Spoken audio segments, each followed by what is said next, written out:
Good evening, everybody, and welcome along to this edition of SportsView on lairmedia.tv. You can see all the information there, or email info@lairmedia.tv underneath, and press the red button to subscribe to our channel. Good evening, Derwynne Honan, and welcome. Hey, Pat. Hey, Joe. Good evening, Joe, and welcome along again. Hi, Pat. Hi, Derwynne. Good to see you lads again. And we're going to fly through a few things. I forgot to send out the list because today is a bank holiday in Ireland, a new bank holiday, so we're all getting used to it. St. Bridget's Day? Yeah, indeed. It's been an official bank holiday from this year. It's an extra one we have. The saint that we found out is not a saint anymore. The Catholic Church took her off the list. And after the weekend of rugby, Wales have a new bank holiday. It's called Delilah's Day, I think. Like that. Delilah Day. Delilah. Something you hear in the pub, Delilah. Anyway. The Six Nations began over the weekend. We'll have a look at that. We'll look at soccer and the travails of Liverpool. 20 games played, only 8 won. Well, really, the writing is on the wall for Klopp, I suppose. And we'll have a look at golf, boxing, and if we get anything else. But rugby, to start with rugby, lads. I know, did you see it now, Joe? You probably didn't see much of it over the weekend, but the Six Nations began for Ireland, for countries at this side of the Northern Hemisphere. It's the most important competition outside of the World Cup for rugby union, which is still pretty minority sport. But Ireland obviously went to Cardiff Arms, really, I called it Cardiff Arms Park. I'll always call it that anyway. They played Wales, a very, very, very poor Wales team, must be said. And I think Gatland. Did you see the match, Derwynne? Did you? I did. I watched all the games actually. So I think one Gatland went he seemed to me he went with the tried and tested, like Alwyn Jones and North and but really they're not up to it anymore, Derwynne. Well, it was a mixture of, I don't want to say really old. I mean, if they're really old at 30, early 30s, I don't really think what the three of us are. But I know. Yeah. To me, I think Gatland's a gap. He's a gap stop in the East. That's all he's doing. There's nothing else around. He's grabbed the job. I think for the next game against Scotland, I think he's going to put loads of kids out. I really do. And I think the old boys will come on after 60 minutes and play the last 20 or. But I think he'll go with youngsters. Yeah. Did you see any of it, Joe? No, we didn't. I got up early on Saturday morning to watch it, and we didn't have it on here for some reason. Yeah. So I was a bit disappointed in that because I was looking forward to seeing it. You know, but Derwynne, just what you said there, though, I just wonder on a World Cup year, is he going to be able to do that and get away with having young fellas on there? Yeah, I think he's between a rock and a hard place, really, Joe. To be honest, because I think Alan Wynne-Jones, great player, but there's a time when you've got to hang your boots up, isn't there?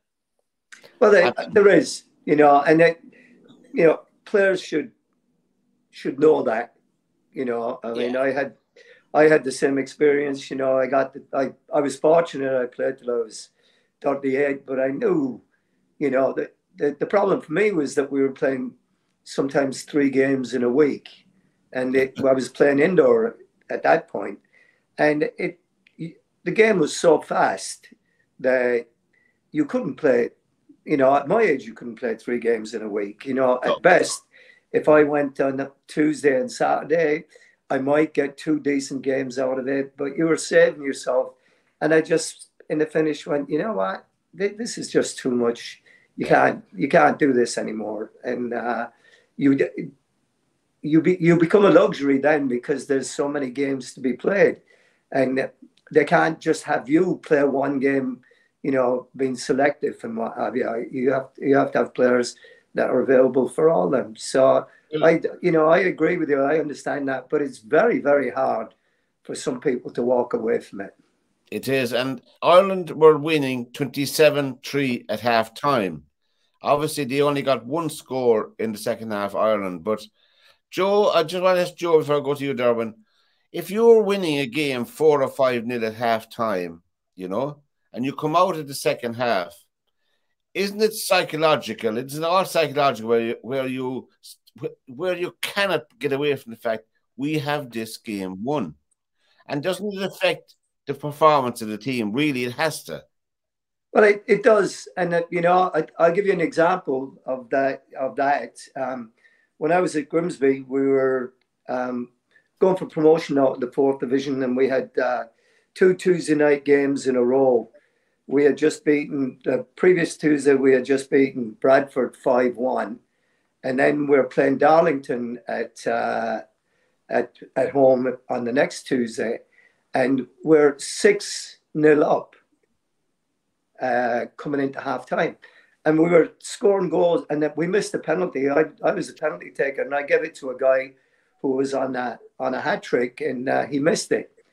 But they had people checking the record books to see what was the record score at half time, right? Well, we come out in the second half, and the score ends up 7-2. We lost the second half 2-1. Yeah, you know, so wow. I mean, the job was already done.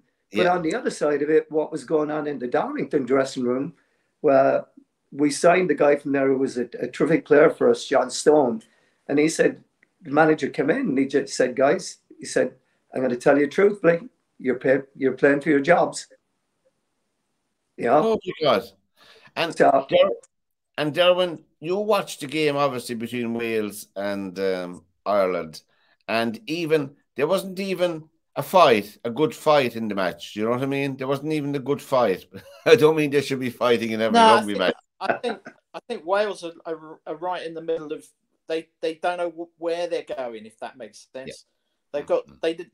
They don't look right. I mean, they gave away. I dread to think how many penalties, and every time they got near scoring, they fluffed it. That's the only way you can phrase it. And if you know what?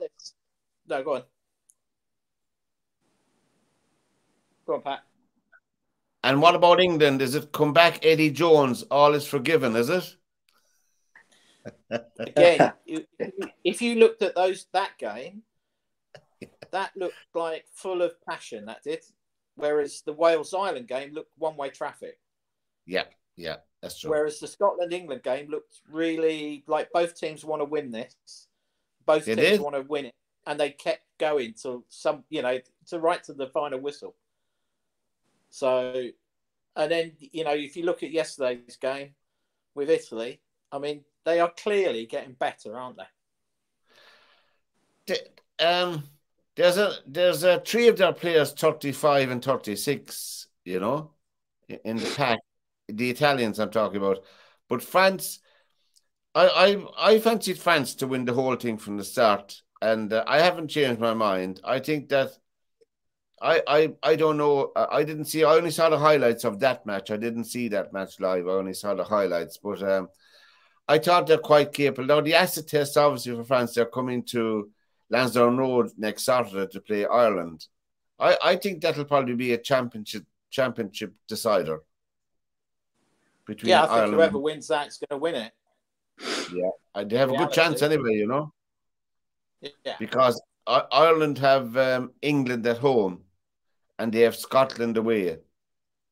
I think Italy have become a lot stronger, but I think they're using the Jack Charlton rules again.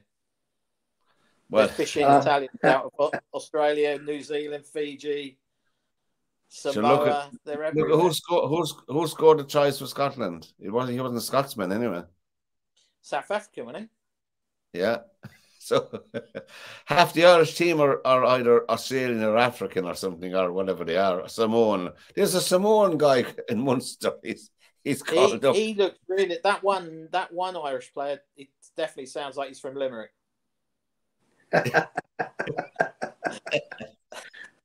Limerick, Western Samoa.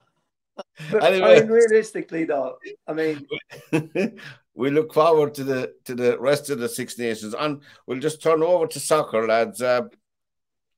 Liverpool were stuffed 3-0 by Wolves, and they deserve to be beaten. Man United 1-2-1, obviously. And what about Sean Dyche? I know sometimes you could be lucky you could be lucky as a manager as well. And I think Everton turning over Arsenal, well, really, that definitely was a surprise, you know. And Spurs beating City, and not far as that's a tradition. Not far as one, thank God. And Brentford had a good win, and Grimsby, Joe had a good win over Crew Alexander away at 3-0, and they're only 7 points off the playoff places, and if they win they're 3 games in hand to the last playoff place, and they're 8 points behind. I think so. If they win their 3 games, if they keep winning, they're heading for the playoffs at least. You know, yeah. Mm-hmm. Yeah, there's been a couple of changes there. They've a couple of guys have gone back to their parent clubs, and they've brought in 2 or 3 new guys that all played really well. And then they have the kid that they sold to Luton but got him back on loan that did his shoulder in, and he's back playing, and he makes a big difference to them. He gives them a bit of class and has a goal in him. So, and Crewe has always been a good place for us. We very rarely, very rarely we didn't win there. Didn't lose. I don't have any recollection of losing to them. So, yeah, so that was interesting. But, you know, you're talking about the Sean Dyche thing there, is that was the worst thing that could happen to you as a club that was flying like Arsenal, to come up against a team that had a new manager. Yeah. Because they just come out flying. They do. Because they all want to impress him. They all want to, they all want to show that I'm valuable here. And they've taken a lot of stick, these guys. They're taking stick from their own fans, and the media and what have you. So a guy like Dyche coming in with the 2 guys that are working with him, Rowan and Stone, I think, are the guys that are working with him. And they did wonders at Burnley while they were there. And I think that this is going to be very interesting, because he's got guys that he's had at Burnley before, and he can be very pragmatic when he wants to be playing. Yeah.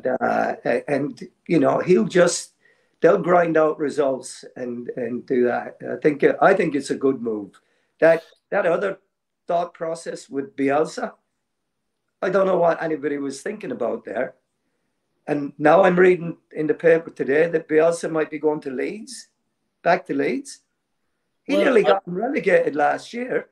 Well, Leeds are after sacking, as we know, after sacking Marsh, you know. He's gone. He's only there over a year and a bit, a year and a month, a year and 2 months or something. But really, I think it's panic station. Liverpool, Derwynne, have only won 8 games out of 20 in the league so far. They have 29 points. They drew 5. But is it time for Klopp to get the door, really? I think he can't do any more with that team.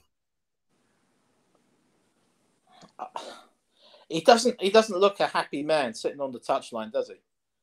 No. And I get he might not be happy because the team aren't playing great, but at the same time, I don't know. I'm a Man United fan, so it couldn't be better for me. Liverpool losing all the time. True. I mean, Liverpool. The problem with Klopp, as I see it, I think myself that there isn't any strength and depth in the team. You know, you have your 11, you pick them, you go out. They're getting stuffed after 30 or 40 minutes. He hasn't dynamism on the bench. He hasn't those dynamic 4 or 5 or 6 players on the bench to come in and make a difference. I mean, the squad is just pathetic. Well, I think your man up front's no good, is he? He's a bit of a damp squid, isn't he? Nunez, is it? Which one's that? The Dutch guy? Darwin Nunez or whatever his name is. Oh, Darwin Nunez. Yeah, I mean, you know, it's kind of hard to say with that, because, I mean, he's come into a team that's playing very poorly, you know, and realistically, I mean, I think Liverpool beat Wolves in the Cup last week, didn't they? Did it? Did it beat them 2-1? And I think they were pretty fortunate to win that game. But the problem is that they don't have a midfield. No, they really don't have a midfield. And I've talked before about this, and the Liverpool fans out there can hate me or what have you for it. But I'm telling you, Fabinho, I swear to God, that guy should get sent off more times. What he did to Ferguson, the Irish boy at Brighton, that was a great catch. I mean, he deserved to be walking for that. And this is what he does all the time. Yeah, and you know, I don't have any time for him. They really don't have a midfield. Their defense with Trent Alexander and the other centre half that they had playing back there, Joe Gomez. Yeah, Gomez and Matip. I mean, those two look like they'd never even seen each other before, not to mind play with each other. Yeah. And I mean, there's a lot of work to be done there. But he needs a clear out. Yeah. But I don't know if they're going to be able to finance that. I don't think Liverpool are going to give Klopp the job of building a new team at the club. That's my reading of the thing. I could be all wrong, but you know, really, they're in 10th place on 29 points. They're a whole 21 points behind Arsenal. Man City are on 45. Man United are on 42. Newcastle on 40. Spurs on 39. And Brighton in 6th place on 34 after 20 games as well. They have 2 games less played than Spurs. But, I mean, it is exciting at the top. Man City are in trouble again. They have been charged with over 100 breaches under the financial regulation and rules, and they'll go to a hearing. As we know, Man City were given initial 2-year ban from all European competitions. Remember that a couple of years ago, 2 years ago? Remember? And then they appealed to the Court of Arbitration for Sport. They got that abolished on a technicality. You know, a technicality covers an awful lot. Was it a black shoe or a brown shoe he was wearing? I don't know. A shade of grey. You know, it's appalling in this day and age to just because you have money to get away with stuff like that. And this is not a personal attack on Man City. I would say the same of any club, you know. But you see what happened. Derby County were relegated down 2 divisions, were they? Yeah. Was it 2 that went down? Down 2 divisions. They didn't have any millionaires, Arab people backing them. That's the reason they got. They didn't have the Saudi government backing them. Well, it's absolutely ridiculous. I don't know if you read the story, I think this morning, but they're going back to 2008, 2009 with this stuff. Yeah, and they're going back to when Mancini was the coach there. Yes, when he was being paid 1.25 million or something by the club, and then the Saudi club Al Jazeera was paying him the other money. Yeah, but and apparently City were sending the money. He had a holding company in Italy that they were paying the money into for him, and he had to do 4 days of coaching in Al Jazeera a year to get that money. But what they're finding out is that it was the Saudi government group that was actually paying the money and not City. So, I have you right. Yeah, so it was a roundabout way of paying him and to avoid. Is the bubble burst for Haaland at City? Have people found him out? No, I don't think so. They're not feeding him any balls. No, but out of all of this, right? Who are the teams that we've been talking about for the past few weeks? We've been talking about Liverpool. We've been talking about Arsenal. We were talking about United, right?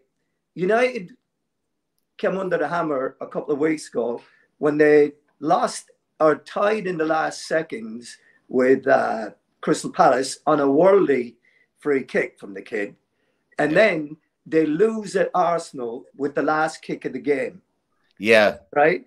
If those two results, if those goals hadn't been scored in the last seconds, United would be level with City on points now, and Arsenal would only have 48 points. So it'd be a totally different scenario. As it is, City are flying under the radar, and they're having a nightmare time.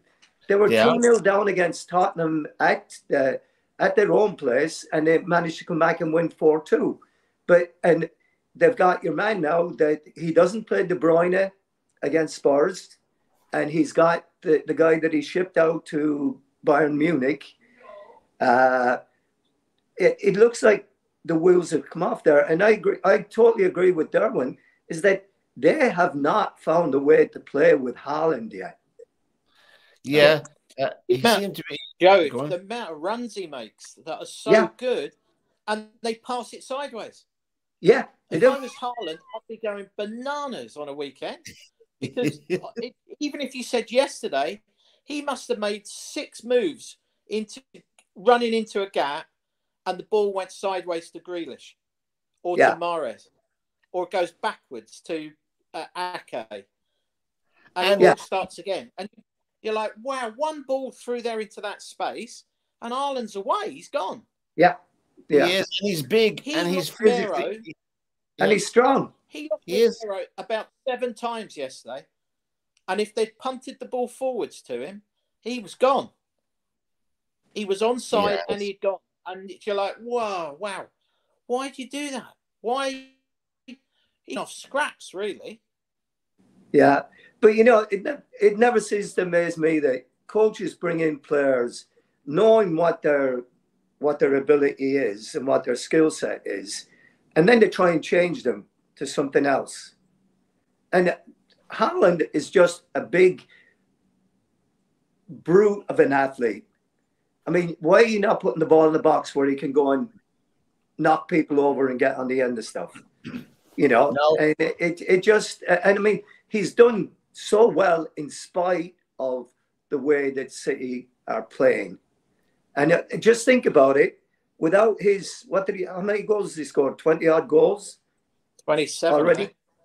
Yeah. So just think where they'd be if they didn't have his goals. They'd be pulling the Liverpool. Well, they'd be just inside the top 10. I was just looking down at it. And Harry Kane, that goal that Harry Kane scored made him the all-time top scorer for Spurs. Now, obviously, I don't recognise that. I don't accept that. With Jimmy Greaves, to me, is the all-time top scorer. And I said to Derwynne before we started, Joe. You remember Jimmy Greaves, Joe? Oh, yeah. Played against him once. I mean, when Jimmy Greaves was playing and you played in the European Cup, you had one game. Yeah. And you were out after one game if you didn't win it. Today, you have the Champions League. Yes, you do. 7 or 8 games. And then you have another, the group stage with... I mean, come on. They're not like for like. And as I said to Derwynne, I'm going to ask Joe this. Derwynne knows the answer because I told him. Harry Kane's first goal for Spurs, who did he score it against? Man City. Shamrock Rovers. Shamrock Rovers. He scored against Rovers. But Pat, here's the real thing with Harry Kane, right? Or with Jimmy Greaves. Yeah. Jimmy Greaves scored 124, 127 goals for Chelsea before he went to Spurs. Right. And he scored 16 goals for West Ham after he left Spurs. My goodness. So we're talking about a whole different animal here. Yes. I was saying to Pat earlier on, Joe, there's 2 goals in the Charity Shield that they're not counting for Jimmy Greaves. Right. He was wearing a Tottenham shirt. He scored twice in a Charity Shield, and they're not counting those in that total. Right, and I have no idea why that's not. Yeah. I mean, the goals are in all competitions, right? Yeah. So I just don't get how that doesn't that's not included. That's on that. I don't understand that. Yeah. So to me, I mean, I'm not taking from Harry Kane. It's a phenomenal record for Harry Kane, and he's a superstar, a super striker. Harry Kane. And I think he is good, I think we gave him a lot of stick when he was playing for England, and some of it was justified because, he didn't play well here and there. But I think he's been phenomenal to Spurs, you know. And Manchester United are quietly there. They have an outside chance there when they're winning the league, you know. Manchester United have an outside chance of winning the league. I think Arsenal have got to do some serious hiccups for United to catch them. But I wouldn't say never, but I can't. I mean, but you got to look at it. I mean, I know we talked about it a little bit, but, you know, Arsenal have to go and play City at the Emirates, don't they? They do? Yeah. And and they've got to play them up there. And then do they have to play United at Old Trafford as well? They do, and they have Newcastle, a trip to Newcastle. Yeah, so, I mean, this thing is not... Newcastle are tough. No, and you know, we're looking at Arsenal now, and, you know, we're looking at Odegaard is having a little bit of a wobble. A couple more of them, injury-wise, what's it going to do?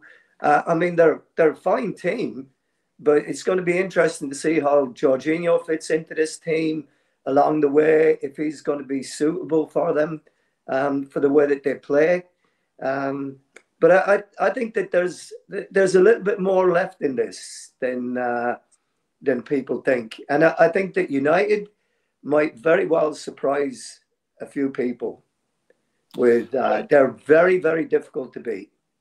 United, and I like to see a team that's been down to come up, and there's a word that's bandied about a lot for soccer teams, and I think United are what we call, or what I call anyway, and I'm not an expert, a solid team now. They're a solid team whereby they have a system, they have, you know, the four backs, the keeper, they're a solid group now, you know, and I think that, as you said, Joe, and Derwynne, I say you'd agree, they are very difficult to beat, you know, and Rashford, for a guy, I mean, Rashford cannot stop scoring, you know, but he's always had that ability to me. I always liked, I'm not saying it because lately, I always liked Rashford playing, you know, and I always felt that if the attitude around him and the team around him, you know, he feeds off that. He feeds off positivity, you know, to me, you know, and I think the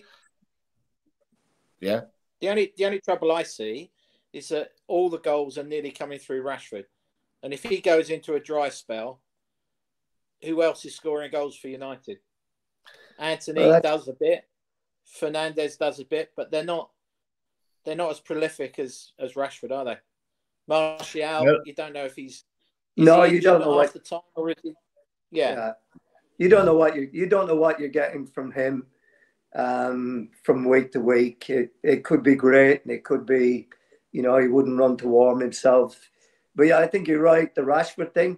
But, you know, the signing of this guy Weghorst brings a whole new dimension to what United have, you know, in terms of forward players. So it may well be that some of these other guys that are not playing right now, like Elanga and who's the other kid that he's holding out that went abroad? Sancho. Jadon Sancho, yeah. Yeah, so I forgot about him. Yeah, I forgot about him. Yeah. So, you know, I mean, they have these guys. Then they have the young Uruguayan guy that can come in and maybe make a bit of a difference for him. So it's not like they don't have it. I was watching them in the game just before Eriksen got injured, and I thought, as I watched them, I thought Eriksen and Fernandes really weren't on song. You know, they weren't clicking like they were before, and they weren't tracking back like they were before. Right. And I went to it, you know, they need somebody else in midfield. I don't think Fred is the answer to it. This Austrian kid might be the answer to it. I hope he is. But with Casemiro there, I mean, they've got a really solid back four and defensive midfield player, and they just need a another guy that can get up and down the field, a box-to-box guy that can get a goal for him. Yeah. If they can get that, they can... Could you imagine Roy Keane playing in that team? Yeah. Yeah. He'd be awesome. I was going to say, your former golden boy, I'm afraid, Derwynne, he's having a disaster over in the Saudi league, over in the league, Ronaldo, that is, you know. Have you been following him at all? No, it just... I have, yeah. I'm afraid it was a bridge too far for him. Well, he scored his first goal, didn't he, from a penalty? Isn't that what he got? So, yeah. So it's just interesting. I mean, the whole thing. I mean, I find some of it like blows me away. He gets permission from the government, or whatever division of it they call it, that it's okay for him and his partner to live together. Yeah. When they're not married. Yeah. You know, it's okay for him to do it, but it's not okay for our own citizens to do it and what have you. So I just find that it's bonkers. Yeah, it just blows me away. You know that money they come up. Yeah, that they come up with stuff like that. You know, and they're on the third. They're on the third print of his jersey. Yeah. You know, the third print of his whatever. I don't know how many they printed. I didn't see any figures, but I mean the amount of money, the amount of income that he's generated. All by himself is just, he's like an ATM machine over there for all. You know who started all this stuff was David Beckham. Yeah, Beckham. With United. When David Beckham didn't get his image rights from United and Sir Alex Ferguson eventually got fed up with him and said, we're going to sell you. What did they sell him for? 19 or 29 million or something to Real Madrid? Yeah. Madrid paid for him in about 2 weeks or something. Yeah, within 2 weeks, the amount of jerseys they'd sold all over the world with Beckham on the back of it for Real Madrid paid for him. Yeah. You know, so it's like, I mean, it's just... Joe, Joe, how much is that jersey there? That Brazilian one, that's not for sale. That was Rivellino's one. Was it belong to? You know, nice. Look at that. I have a buddy in Limerick. Was that belong to? Did you say Rivellino? Yeah, that was Rivellino's one. I had it a couple of weeks ago, but we didn't notice it when Pele passed away. I had it up. Yeah. So, but I had a buddy, Mike Ryan, who ran the Man United shop. I think it was on Henry Street back in the day when it was there. Yeah, in Limerick, and it was the time United were with Sir Alex, and they were going through it and what have you, and all the kids wanted Man United jerseys for Christmas, and Mick was rubbing his hands because Kanchelskis was the most popular player at the time, and it was a pound. It was £1 a letter to put it on the back of the jersey. He was making a small fortune out of it.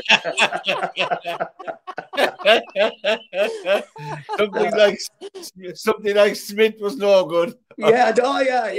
Or Nolan was no good. Yeah. No, there's a seller. Fox would have been rubbish, wouldn't it? Yeah. He said, best in law, I wouldn't have had them in my team. Make no money off of them. I can't buy any players with surnames with only 3 letters. SportsView is the program here. Let's rate all these Eastern European countries for their wingers. Right. That's right, yeah. God, cheapers. I never thought of that, £1 a letter. Well, fair play to Mike, anyway. Well, it's like that Russian prostitute, isn't it? Nick us off a lot. Yeah. Be careful now, or we'll send you up in the balloon. But, yeah, there you go. SportsView is the program here on their I think it flew over my house, took a couple of pictures. Well, be careful that jersey, Joe. Yeah, right. I think that's what we're looking for. They'll be reviewing the pictures now, looking back over Joe's house. That's Rivellino's jersey, I'm sure. Go back to that house again. Yeah. But press the red button, subscribe to our channel, and tell all your friends about us. The SportsView, we're here every Monday night. And we just touched the golf. Justin Rose just won there a while ago, Joe, or Derwynne. He won the Pebble Beach Pro-Am. He did. I haven't seen any of the golf. I've been football and rugby all weekend. No, he just won it there. The last round was delayed. No idea. Yeah. It was his first win since 2019. So Justin Rose, I always liked him. And into the Gaslights, the DP World Tour were playing over in Saudi Arabia. I'll say that again for all the golf, for all the Jay Monahan fans. And Rory McIlroy, if you're listening, Holly will. All the DP World Tour players are playing where? Where they're all together now, Saudi Arabia. And I lost my thought. It could have been a live event. Daniel Gavins. Yeah, Daniel Gavins won at -17 and from Lombard from South Africa. I like watching him actually. He was a runner-up. And Parry Harrington was credible enough. He finished at -8 in that tournament in the top 15. So Harrington has a nice vein of form. And then Justin Rose said in -18. And Seamus Power was in the top 20 in that tournament, -9. Seamus Power finished with a 69. So he did well. And what's the other one? Abraham Adser. He won the Saudi International from Cameron Smith. Cameron Smith was a runner-up, I think, or third in that. So they're all hitting a bit of form. And of course, the Live Golf first tournament is coming up on the 24th of this month, the first event in Live Golf, and that's over in Mexico, Derwynne, over in 650 acres of, I was looking it up, the golf course online, you know. I'm looking forward to seeing that now, you know. I think there'll be more coverage, Derwynne, this year of Live Golf because haven't they entered into an agreement with one of the networks in the United States, you know. Did they sign the contract with Fox? A subsidiary of that, so they'll have more exposure now. I think it is. Yeah. I forget the name. I didn't write it down. I didn't bring it upstairs with me. But I'm looking forward to that because there is room for all golfing. We don't want to be getting into this silly argument that they're going on. But do you know anything about this Daniel Gavins who won in Saudi Arabia on the DP Tour? Yeah. And I didn't say he didn't. He was the world 296th, but it was a good win for him. So it allows him breathing space on the tour because it's cutthroat, as you know. Derwynne, I have to remind you, you know. And really, I'm just looking forward to the year ahead. And obviously, McIlroy is in good form. Lowry had a disaster since we were off air. The weekend we were off air, we didn't broadcast. He was going well. Gone. Yeah, I think that had to happen.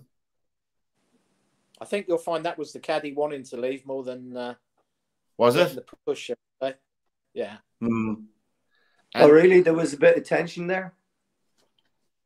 They were always a bit volatile. They could easily, you know, in the past he's thrown clubs at him and stuff like that.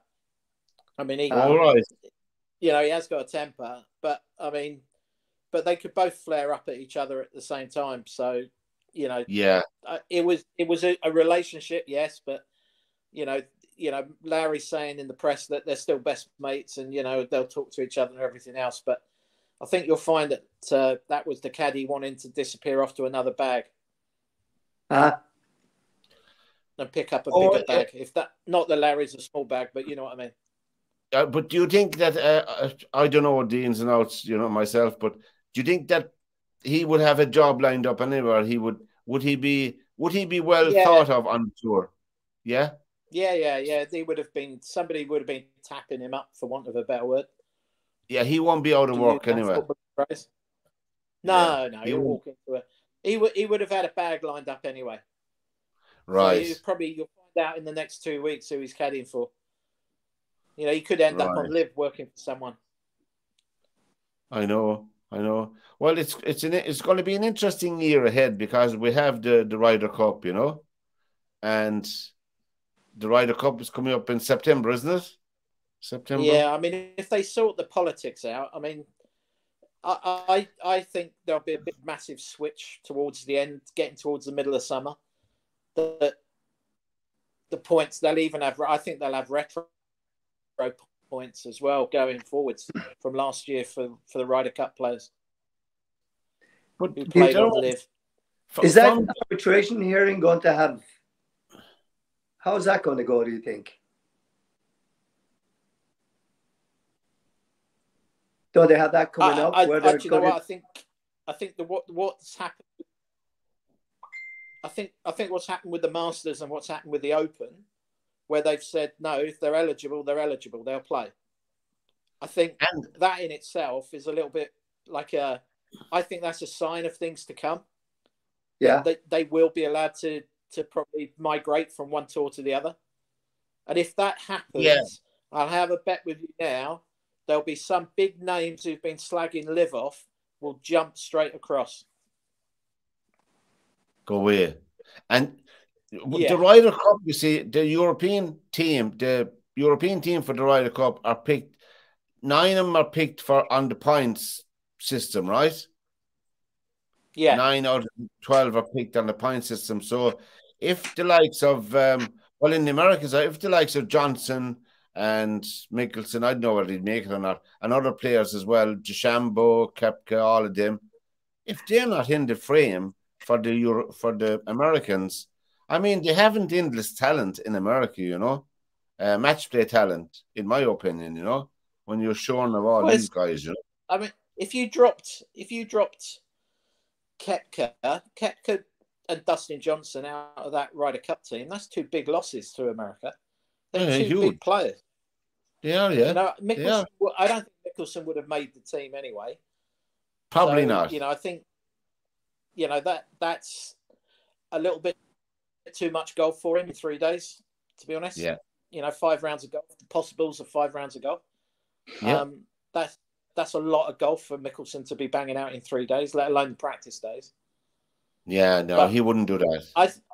I just think it'll be, I think by the Open, by mid-season, I think a lot of this stuff is going to be either nailed down in the rule books or it's going to be rewrite the rule books, if that makes sense.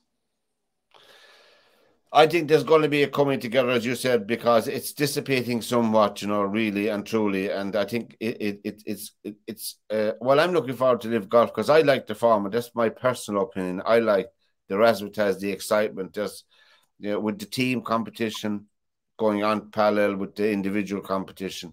I think it's just, I think it's great. It's a family day out. It's just supposed to be a super event to attend, you know. Are they back in London as well, Derwynne? Yeah, they're back at Centurion in St Albans. When is that on? They call it St Albans. The 3 of us would call it Hemel Hempstead. Hempstead. But they like to have that tag St Albans, but it's Hemel Hempstead. I don't care what anybody tells me. I get you. When the sign off the M25 says Hemel and doesn't say St Albans, that to me is Hemel Hempstead. That kind of gives it away, right? Honestly, it's a bit like, you mean, you've got round here, around Windsor and Ascot, you've got Bracknell and Binfield. And well, you know, if you live in Bracknell, you always say you live in Binfield. And if you live in Binfield, you go, that's Binfield, nowhere near Bracknell. And it's hilarious. But I know. I just think there's so much. So we did a big just before Christmas, we did a massive big clinic in Doral. Yeah. Juniors, for junior golfers in Miami. And it was a mixture. It was kids who have never seen golf. Then it was pure kids who are mad on golf. And when they were asked about Liv coming to Doral, you know, to play last year, it was really interesting because I know golf since I was like 12 years old. Yeah. And I've never thought of golf as a team sport other than once every 2 years. Yes. These kids all supported teams who played on Liv, and it was the team. It wasn't the individual. So if you'd said to me when I was 12, who do you support? Well, it'd been Seve all day long. Seve, Ken Brown. right? That would have been my two names. Yeah. These kids didn't give us names. They didn't say Brooks Koepka or Poulter, or they actually came up with, you know, Majestic and Crooked Sticks or whatever the names of the teams. The Majestics, and they were more interested in the team event of it than the individual part. I love the team. And I love that we could watch it on YouTube at least anyway, you know, because for the excitement alone, you know. But you think as well as I do that this will eventually dissipate and it'll be just another tour with proper points allocated. Yeah, I think it'll be like the Asian tour or the Japanese tour, or it'll just be another tour that you can go and play on. And rightly so. If you're a professional golfer, there should be no restrictions on you, like any other. Technically, you're a free agent. You should be able to go and play golf wherever you want to go and play. Well, you saw what happened. But when you get a sort of tour card, you sign your life away on certain things. Yeah, which you know, they could argue that it's restricted your earnings. It was the same in professional soccer until we had the famous Bosman ruling. You know, it was the same in that movement as professional soccer players. So hopefully we don't have to go all the way to court and all of that to sort out the golf. But we'll have to get to Katie Taylor. Oh, but before, we weren't on the air last week, but Novak Djokovic went back and got retribution in the nicest possible way in winning the Australian Open for the 10th time. And there was no needle in the match, as far as I know, you know. But he did very well to win his 22nd needle. He didn't need an injection. He won it fair and square. Sorry, I couldn't resist that one. I thought it was brilliant myself, you know, to go back a year later when he was humiliated by the stupid politicians and playing games, you know, absolutely stupid. But anyway, it was lovely to see him winning his 22nd Grand Slam before we forget it. Katie Taylor's fight is on in Ireland. Serrano won over the weekend, so she's on for the fight with Katie Taylor. She was impressive enough. I saw the highlights of that fight, and I saw the other lady's fight. I forget her name from. She's a cracking boxer from South America. She's the hardest punching woman I've ever seen. Anyway, I certainly would call her Sarah anyway if I met her late at night, you know, and bow to her, you know. But she was very good, you know. She was very good, and bantamweight is her weight, but she's very good. So where's the Katie Taylor fight going to be? Because it's not at Croke Park, right? Now, with all due respect to people who are commentating on it, and I'm no guru, there's no way in the wide little world that Katie Taylor would sell 85,000 tickets for a boxing match. Even though she's Irish, even though she's world champion, women's boxing is not popular. Women's boxing is popular on television when people are watching it free of charge. Yeah. But I don't think I'd pay 150, 160 euro to see Katie Taylor boxing, with all due respect to Katie Taylor.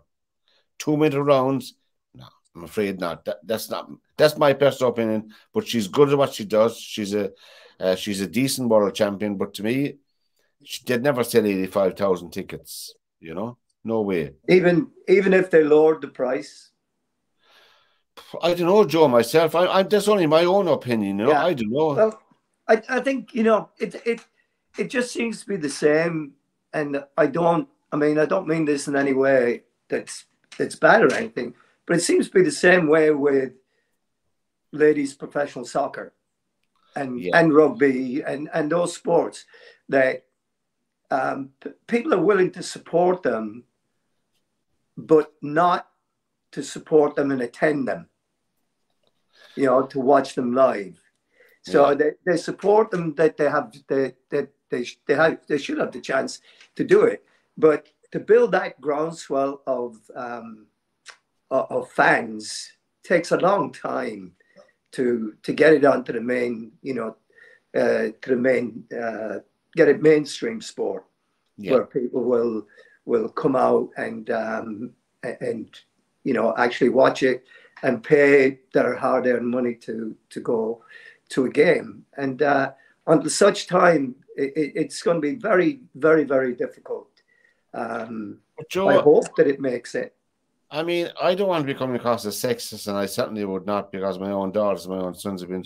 But until women's sport reaches a standard that's attractive to go to see it, and that's not a criticism of all women's sports. It's not. I mean, women's rugby is appalling. It's not attractive at all. I mean, when you go out, the Women's Rugby World Cup, people didn't even notice on. We were talking about it on the show, you know. They didn't know who qualified or who were playing. When you have matches with 105 nil, 84 nil, I mean, they're not games. They're not serious games of rugby. You know, they really are not, you know. When you have three professional teams, Australia or New Zealand, France, England, and the rest of them are cannon fodder, you know. Really, you have to grow the game at grassroots. The same with women's soccer. I think women's soccer have a league in England, Derwynne, or the women's Premier League, is it? Yeah, WLS or whatever it's called, isn't it? Women's Super League or something. The women's WSL, the Women's Super League, you're dead right. And there's a highlight show on BBC. They have the highlight show on BBC, which that Ailey Barber presented, who described the English team. They were very white. Do you remember that during the European Championships? She said they're a very white team. Do you remember that? Yeah, yeah. No, I didn't watch it. No, but I mean, honestly, I mean, if a man said that, a male commentator had been fired on the spot, you know? Anyway, right. England went on and won the European Championship, as we know. And I think it was exciting enough. But I don't know how well supported now the Women's Super League is, Derwynne. I don't know much about it over there yourself, you know? Well, I mean, I think they get some crowds, but not you know, nothing well, to. You know, I saw an interesting article after they'd won the European Championships, that teams in the 5th tier of English soccer, right? The women's league, when they played their next club games after the European Championships, that all but 3 teams in the 5th tier of English soccer outdrew all the women's team games the following week or the following 2 weeks. For attendance. For attendance, yeah. Yeah. I mean, yeah. I know over here in Ireland, it's a very small country, only have 5 million or 4.5, 5 million people, but women's ladies football, the Gaelic football, I mean, there was 40,000+ at the All-Ireland final, you know, regularly between 40,000 45,000. That's the All-Ireland final. And it's held now in Croke Park, you know.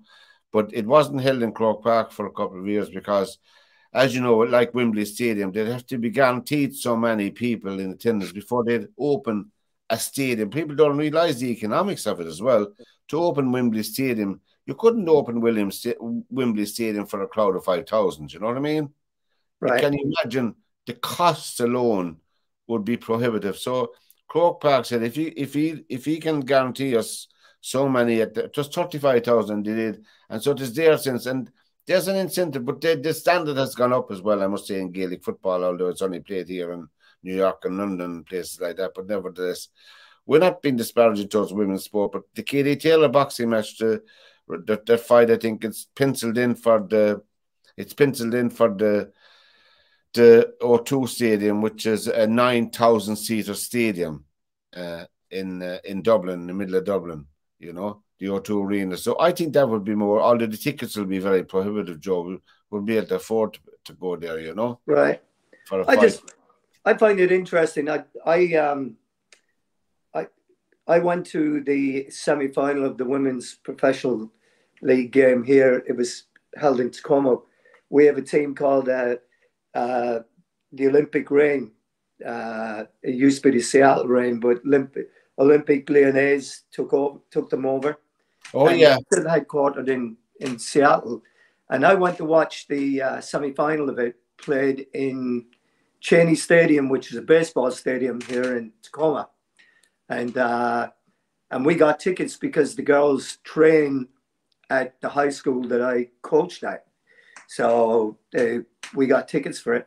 And I went, and I'd have to say that, I mean, there was a good crowd there, but nowhere near what you would get for a Sounders game. It wasn't 30-odd thousand. And now we're watching the Olympic rain team going up to Seattle to play in a 80,000 seater stadium. And the whole thing, I mean, they're going to be playing in front of an empty house. You know, it just, there's no way that 3,000 or 4,000 people are going to cut it in a 70,000, 80,000 seat stadium. Oh gosh, it wouldn't. Economically speaking, Joe, you know yourself, the expenses of security, of staff, and all of that. Look, everybody knows the running costs, especially now.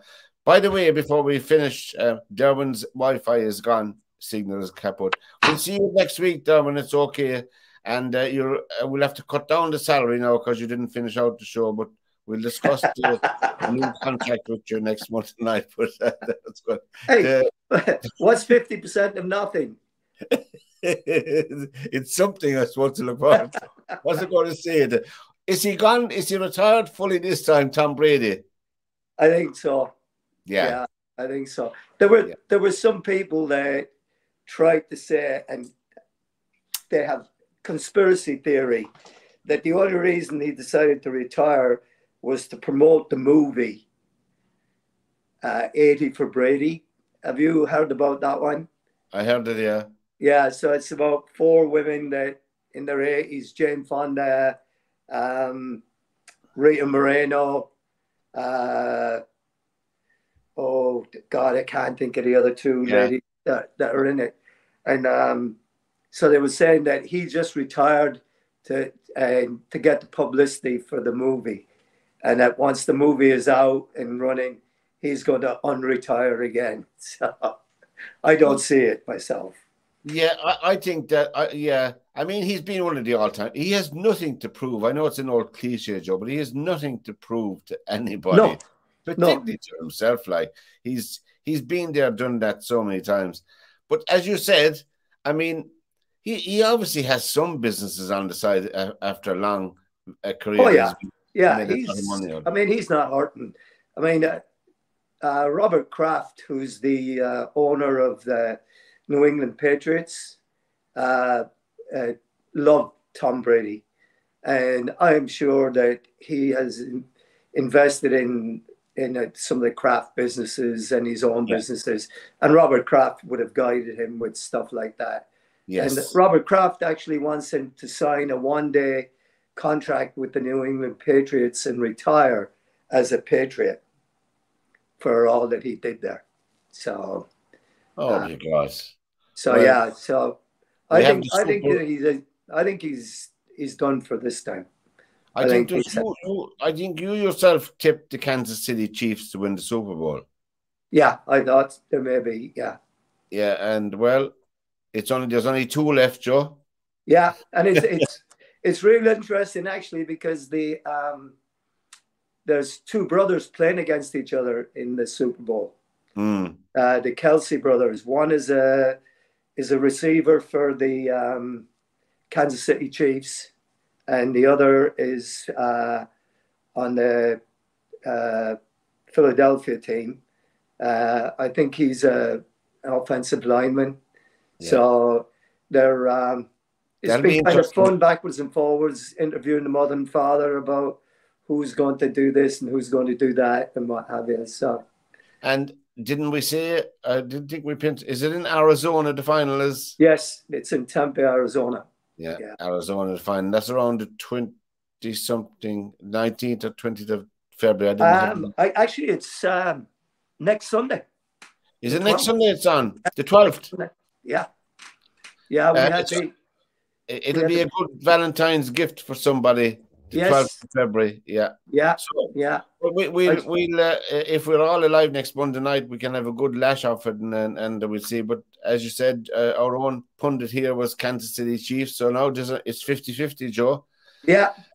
And we've come to the end of this edition of SportsView, and from Joe Waters, from Derwynne, and from myself, till we see you again, lads, next Monday night.